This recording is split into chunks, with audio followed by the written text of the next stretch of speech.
Steve Demel brandit sa pancarte sur sa ligne de piquetage jour après jour. Il est plombier à l'Hôtel-Dieu de Québec. On est oublié, c'est sûr. Ça fait depuis 2008 que je suis ici.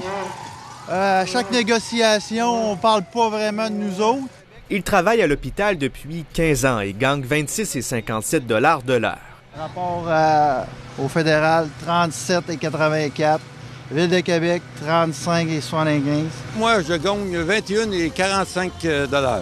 On travaille dans l'ombre, ça fait que le monde ne voit pas bien. Hein. François Gagnon, lui, travaille à la buanderie de l'hôpital. Lui aussi se sent un peu oublié ces jours-ci. On prépare des chariots pour livrer sur les étages.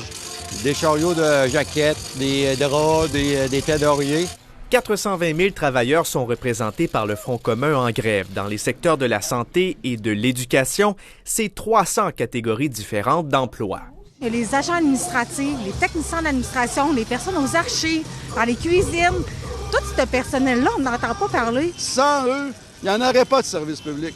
Et les syndiqués du Front commun gagnent en moyenne 44 000 $ par année. C'est comme des invisibles, mais sans ces personnes-là, ça ne fonctionnerait pas le système.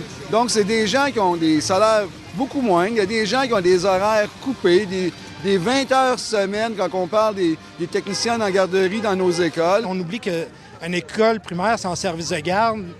Les enfants peuvent pas manger, peuvent pas...